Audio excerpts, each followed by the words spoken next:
ఈయన రేవంత్ రెడ్డి పోయి మహారాష్ట్రలో ప్రచారం చేసిండు ఏమని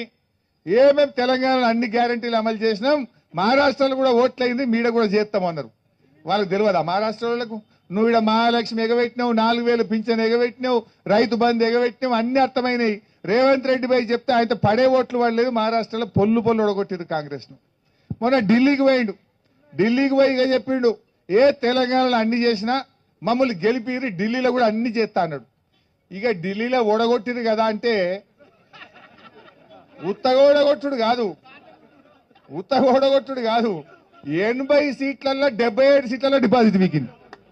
77 సీట్లలో డిపాజిటే వీకింది ఇక ఒక్క సీటు గెలవలే అంటే నీ పటారు ఏ పాటిది నువ్వు ఇంట గెలిచి రచ్చ గెలువు ఈడ మా ఆర్ఎంపీలకు ఇచ్చిన మాట నిలబెట్టుకో మా అవ్వ తాతలకు ఇచ్చిన మాట నిలబెట్టుకో రుణమాఫీ పూర్తి చేయి ఇక్కడ నువ్వు ప్రజలకు ఇచ్చిన పని చేయి నువ్వు ఫస్ట్ ఇది చేత కాదు కానీ నేను హర్యానాలో ప్రచారం చేస్తా నిన్న కేరళ పోయింది ఇంకా ఆడవై కూడా నడుతా ఉన్నాడు నేను ఇది చేసినా అది చేసినా అని